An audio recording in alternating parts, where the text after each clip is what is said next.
मैं हूं आपका दोस्त सौरभ वेस्ट और आज बनाने जा रहे हैं हम शिव जी का sketch in my style. So let's stay tune with the video.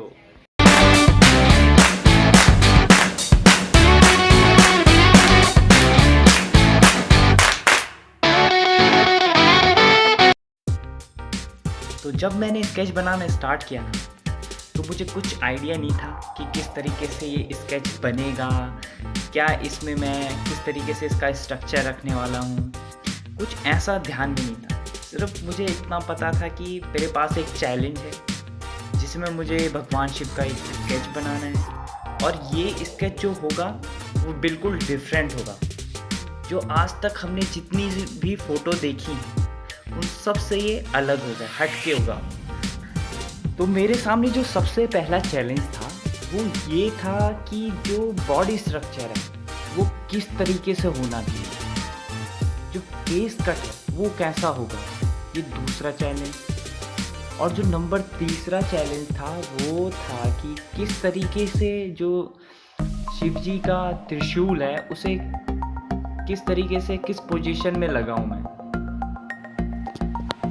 तो जो सबसे पहली प्रॉब्लम थी कि बॉडी स्ट्रक्चर किस तरीके से होना चाहिए,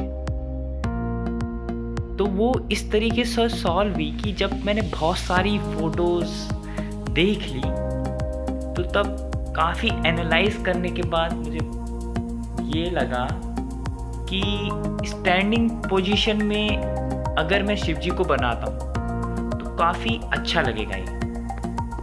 तो जो स्टैंडिंग पोजीशन में बनाने का फ़ायदा हुआ वो ये था कि जो स्ट्रक्चर है बॉडी का, मसल्स हैं, वो सारी उभर के दिख सके बाहर।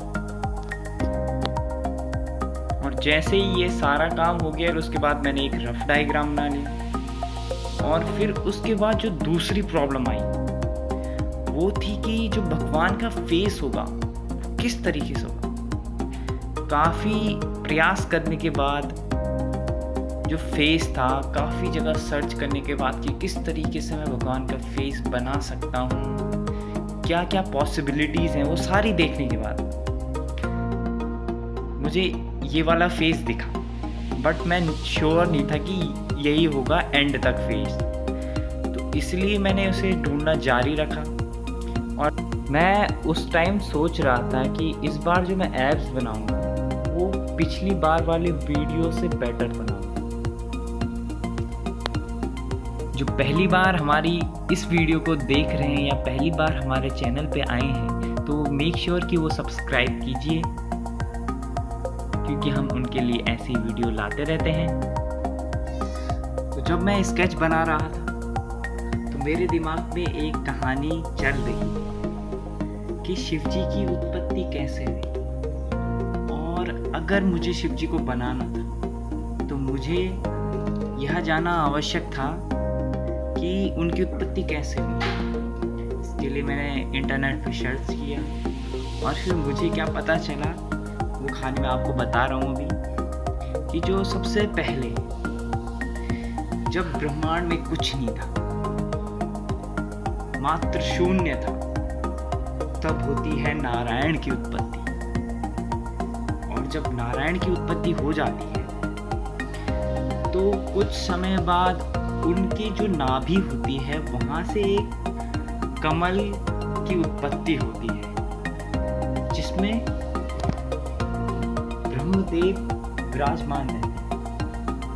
और तो जब ब्रह्मदेव नारायण को पहली बार देखते हैं तो कहते हैं कि कितने समय से मैं प्रतीक्षा कर रहा था कि अपने ही जैसे किसी से मैं बात कर सकूं, जो जिसकी उत्पत्ति मेरे से बाद में हुई हो। तो यह सुनकर नारायण कहते हैं कि मेरी उत्पत्ति पहले हुई है। ब्रह्मदेव कहते हैं नहीं नहीं भाई, मेरी उत्पत्ति पहले हुई। तो इस तरीके से उनके बीच एक बहस छिड़ जाती है। तो जब काफी टाइम हो जाता है तो एक जो शिव जी होते हैं वो शिवलिंग के रूप में प्रकट होते हैं। और जब वो शिवलिंग के रूप में प्रकट होते हैं तो वो कहते हैं जो इस शिवलिंग के अंतिम छोर को पहले ढूंढ पाएगा वही सबसे महान होगा। तो दोनों नारायण और ब्रह्मदेव उस शिवलिंग के छोर को ढूंढने में लग जाते हैं।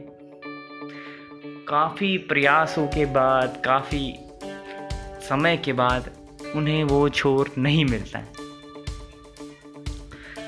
तो तब शिवजी प्रकट होते हैं और कहते हैं कि आप दोनों की उत्पत्ति मुझसे हुई है।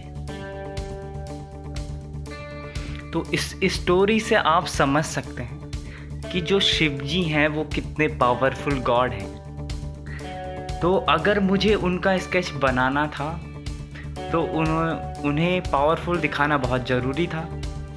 तो इसलिए मैंने बहुत ही बारीकी से जो उनका बॉडी स्ट्रक्चर है वो बिल्कुल तैयार कर रखा है। जैसे कि अभी आप देख रहे होंगे, जो हमारा स्केच है वो पूरा बन के तैयार हो चुका है। सब कुछ बिल्कुल सेट हो चुका है। इसे बनाने में काफ़ी टाइम लगा है और आप कमेंट में मुझे बता सकते हैं कि आपको ये कैसा लगा। अंत में लाइक, सब्सक्राइब और शेयर करना बिल्कुल मत भूलिएगा गाइस, और turn on the bell notification, जिससे कि आपको पता चल सके कि हमारी नेक्स्ट वीडियो आ गई है। So stay tune with us. Thank you so much for watching.